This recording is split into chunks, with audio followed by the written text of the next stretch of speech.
Orang-orang Yahudi di Israel dikatakan pengikut setia Dajjal akhir zaman karena mereka percaya dia adalah Mesias atau penyelamat. Israel sedang mempersiapkan 5 hal sebagai persiapan menyambut kedatangan Dajjal, si Mesias palsu yang akan memimpin dunia di akhir zaman. Berikut 5 hal tersebut.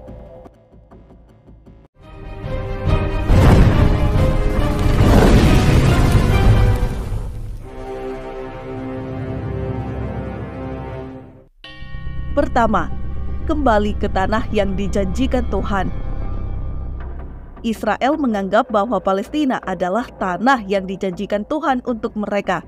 Jadi syarat pertama yang mesti dilakukan Zionis Israel adalah memulangkan semua umat Yahudi yang berserakan di dunia untuk kembali ke negara Israel. Maka sejak deklarasi Balfour 1917, mereka pun beramai-ramai pindah. Saat ini 5 juta kaum Yahudi Israel sudah kembali. Bagi bangsa Israel, Palestina adalah tanah yang dijanjikan Tuhan kepada mereka.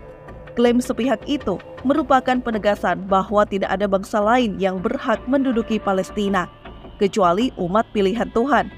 Israel mengklaim merekalah umat pilihan Tuhan tersebut. Kedua, menghancurkan Irak sebagai balas dendam atas perlakuan Kaisar Nebukadnezar. Dalam sejarah, kaum Yahudi pernah diusir dan dihancurkan oleh Kaisar Nebukadnezar. Kaisar Babilonia ini juga pernah menghancurkan Temple of Solomon.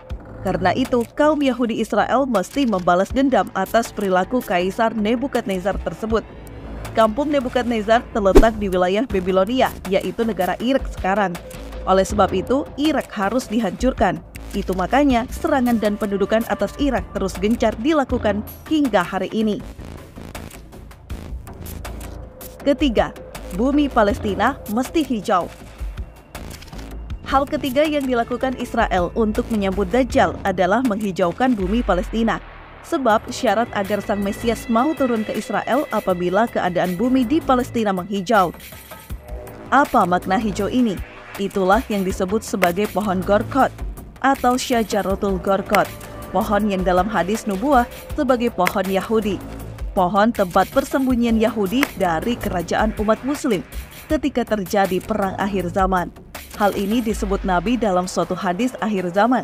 Beliau bersabda, kiamat tidak akan terjadi sehingga kaum muslimin memerangi Yahudi. Lalu kaum muslimin akan membunuh mereka sampai-sampai setiap orang Yahudi bersembunyi di balik batu dan pohon. Tetapi batu dan pohon itu berkata, wahai muslim, wahai hamba Allah, ini ada orang Yahudi di belakangku. Kemarilah dan bunuhlah dia. Kecuali pohon Gorkot, karena ia adalah pohon Yahudi. Hadis riwayat Al-Bukhari, Muslim.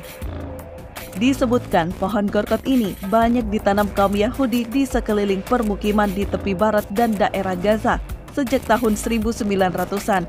Saat itu belum berdiri negara Israel yang diketahui baru terbentuk tahun 1948.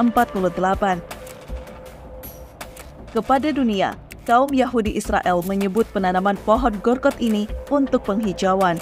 Padahal alasan utamanya bukanlah itu. Kaum Yahudi yang ada di Israel memiliki ketakutan besar akan datangnya akhir zaman. Maka dari itu, pohon Gorkot diyakini sebagai nubuat benteng pelindung yang dapat melindungi mereka dari serangan Muslim Palestina. Pohon ini juga nantinya akan dijadikan tempat persembunyian umat Yahudi Israel di akhir zaman. Keempat, mengembalikan kerajaan Israel Raya. Hal keempat yang dilakukan Israel adalah mesti menguasai apa yang pernah dikuasai oleh Nabi Sulaiman pada masa lampau. Hal ini disebut dengan The Great Israelian atau Kerajaan Israel Raya. Mana batasnya? Dari 2 sungai besar, yaitu dari Sungai Nil di Afrika hingga ke Sungai Eufrat di Irak. Maka batas negara yang mereka perjuangkan itu adalah 2 sungai itu. Coba lihat bendera mereka yang mengapit bintang David. Di atas garis warna biru dan di bawahnya warna biru. Yang di atas warna biru itu adalah simbol Sungai Nil dan yang di bawah merujuk ke Sungai Eufrat. Artinya, kerajaan mereka dari Nil ke Eufrat. Pada Oktober 2023, warga Israel ramai memposting sebuah peta di jejaring sosial media Facebook yang mereka sebut dengan Kerajaan Israel Raya. Masuk ke dalam wilayah peta tersebut beberapa negara Timur Tengah, seperti Mesir, Palestina, Yordania, Suriah, Libanon, dan sebagian daerah Irak, dan sebagian dari Arab Saudi. Menurut kepercayaan Yahudi dan cita-cita mereka untuk membangun Israel Raya, mereka menisbahkan dasarnya ke dalam kitab Taurat yang ada saat ini. Pada hari itu, Tuhan membuat perjanjian dengan Abraham. Katanya, keturunanmu akan saya berikan tanah ini, dari sungai Mesir ke sungai yang besar, yaitu sungai Eufrat. Jika hal itu terwujud, maka akan mengubah peta Timur Tengah di mana wilayah kekuasaan Israel akan mendominasi. Mereka disokong oleh Amerika Serikat untuk menjaga keamanan wilayah. Kelima, menjadikan bangsa lain sebagai keledai tunggangan. Gerakan politik Zionisme rupanya tidak berakhir pada cita-cita membangun negara Yahudi, tetapi berlanjut untuk mewujudkan keinginan yang lebih hebat. Zionis modern yang disematkan pada Theodor Herzl 1860 hingga 1904, seorang jurnalis Yahudi Austria, memiliki target utama yang jelas, yaitu menuju kepemimpinan Yahudi untuk menguasai dunia. Jika nanti kaum Yahudi Israel berkuasa di dunia, selain dari mereka akan dijadikan goyim. Goyim adalah keledai tunggangan. Hal ini cukup beralasan karena dalam keyakinan Yahudi, mereka menganggap sebagai bangsa atau umat pilihan Tuhan. Karena keyakinan mereka sebagai umat pilihan, maka bagi mereka Sang Mesias atau Juru Selamat pasti berasal dari bangsa Yahudi.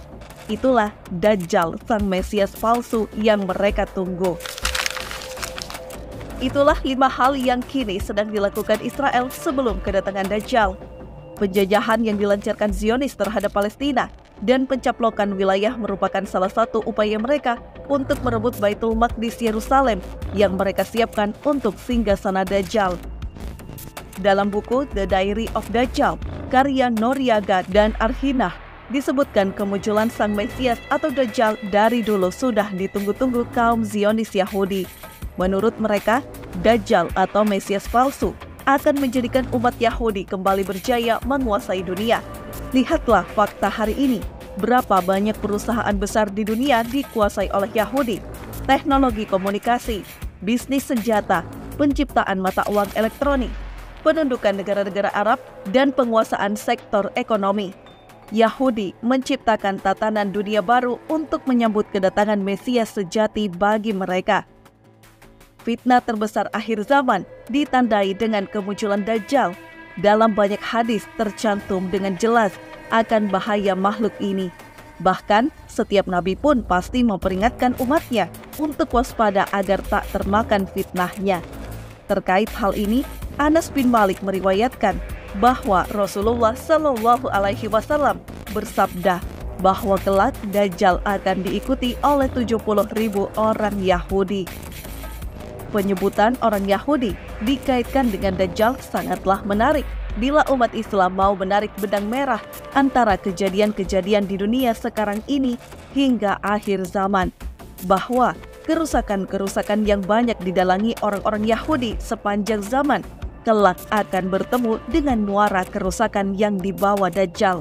Bisa jadi mereka telah menyiapkan secara matang kedatangan Dajjal.